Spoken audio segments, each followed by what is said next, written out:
You may remember the bombshell town hall that should be disgraced Republican Congresswoman Marjorie Taylor Greene held, where there was chaos, there were protesters, people were being tased and ripped out, and now there's legal things happening.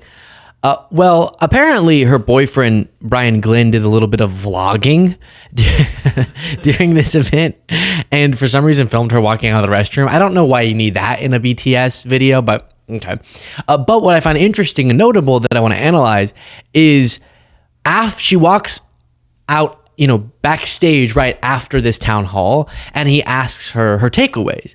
And given how much rage there was directed towards her at this town hall, I was curious to hear. I mean, this was all hell had broken loose at this town hall. What is her take gonna be? Well, we'll get to that. But if you missed this, here's a little local news report about what had happened at this town hall. Click the subscribe button if you appreciate the show. Here we go. All hosted by Congresswoman Marjorie Taylor Greene turned into a night of protests and arrests. Officers escorted several people out, even used a taser on 2 people. 11 Live's Ariana Manise is live at the Cobb County Jail for us.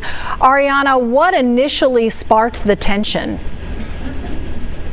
Well, that disruption started almost immediately into that town hall. We know that 6 people had to be escorted by police from the town hall. 3 were arrested, 2 had to be tased, and 2 of those individuals that were arrested, they are still behind bars here at the Cobb County Jail. Now, almost a minute into that town hall, when the Republican Congresswoman stepped on the stage, police had to forcibly remove a man from the town hall.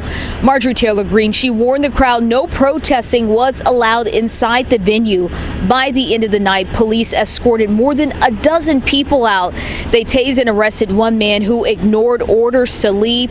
2 others were also charged with disorderly conduct. Now, outside, protesters, they rallied. Some we spoke to say they weren't allowed inside that town hall, although they lived in the Republican Congresswoman's district. Meanwhile, inside, as the town hall was able to proceed, Greene, she took questions that was pre-screened and collected by her staff from the audience. She said that it was much easier than reading handwritten cards in real time, a method she says that she's used before. Now, Greene said the purpose of this town hall was to have a face-to-face meeting with voters. Ackworth. Right, okay. So you remember we covered it. People shouting, they're being stripped out, people being tased. So with all that, I guess we'll start with before she walked out, Brian Glenn's little hype video for her. Because we've seen what some of the town halls have looked like. They've literally Why are you posting up a camera when she walked out of the restroom? Because we've seen what some of the town halls have looked like. They've literally been infiltrated. So, we ready to go? Yes, we're ready to go. Going. All right, love Now you. you got lip gloss on. All right, I got lip gloss on me. So, she's gonna go do her thing, and she's wired up. Looks like Unbiased journalism, ladies and gentlemen. All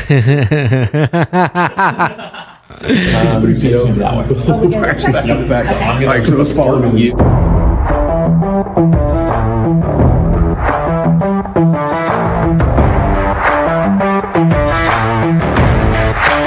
In 3, 2, 1, boo! It's kind of an anticlimactic ending to that hype video. Now here is her right after she walked off stage, and let's see if she had any takes. Like, wow, constituents are really angry.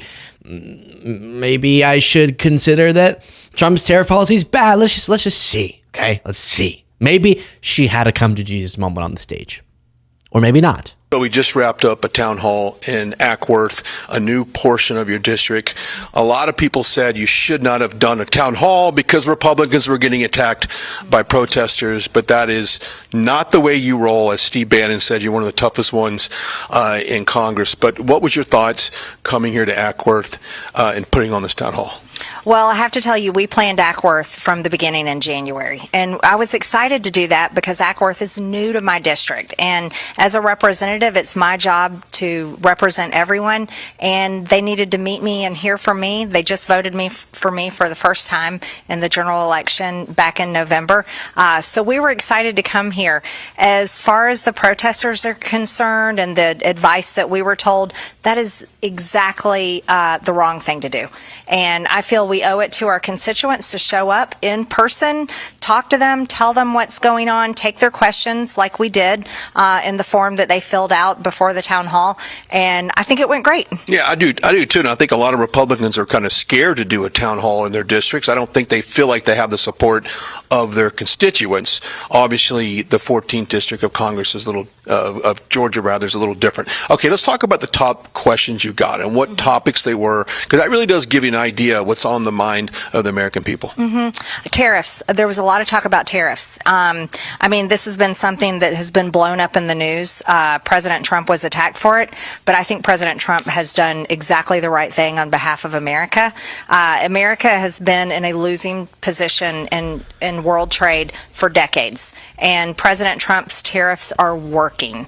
And so people just need that reassurance that this is the right thing to do. They need what?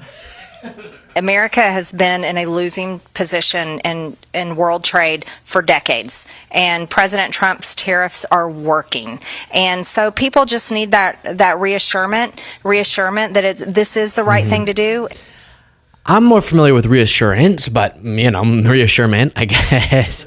I would love, and I'm not trying to be insulting, I would love to hear Marjorie, just in a long-form setting, explain the economic reasoning for Trump's tariffs. Not because we've been ripped off, but I want you to explain how the supply chains will adapt, how that won't cause pain for consumers, and how that will lead to the prosperity that Trump has promised to the extent that he's applied these tariffs. Ready, go, right? Because all they do are these soundbite arguments.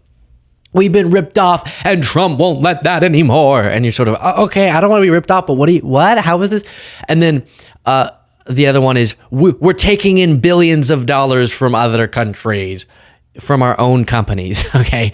And I would love to hear just really thoughtfully, like a little, in high school, college, you have to do presentations. If you're in economic class, present this topic. I would love to just have her do a 10-minute presentation where she explains point by point the economic theory behind Trump's tariffs. I would love it as reassurement for us.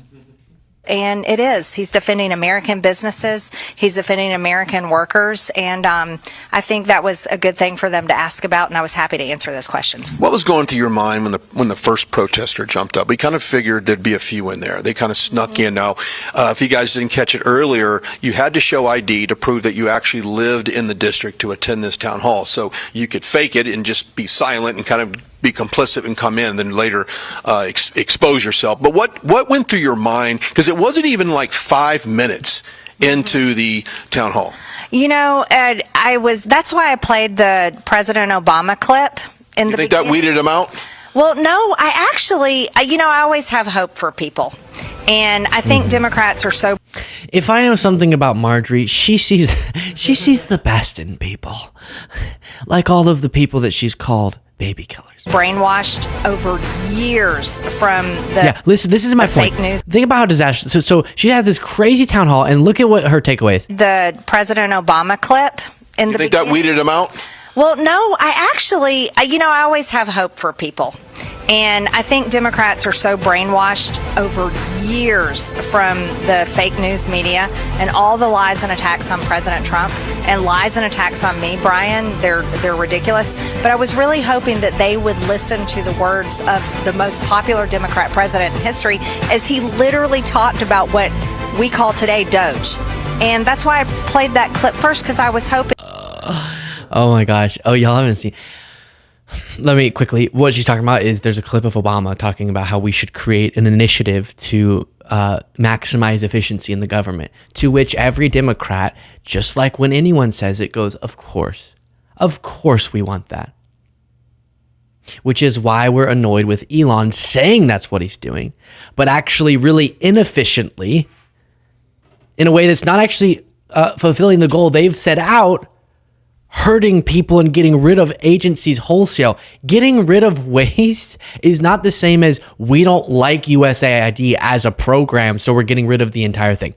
Or we don't like that the Consumer Financial Protection Bureau prevents powerful people like Elon from ripping off everyday consumers, so we're going to just delete that agency. That's not efficiency. That's corruption. Okay. So you found a clip of Obama saying he wants an efficient government. Ugh. All of us do, which is why the inefficiency, like as an example we went over before, in the haste of Elon's actions, he ended up wasting a bunch of money worth of food for food assistance for people in other countries because they shut down the operations that provide that food. And instead of fulfilling all of the food that was already sitting on those shelves and giving it to the people and all that and not wasting it, they just stopped operations and wasted it. And there are numerous other examples of how their obsession with, I guess, the PR of it or the speed of it, and it being defined by things they're just politically opposed to, not things that are inefficient or wasteful, created a complete failure of an efficiency agency, which is our issue, not that they proclaim to be a vision. But the reason people are upset with her, according to her, is they're just brainwashed, which is a great way for elected officials to listen to their constituents. Ugh.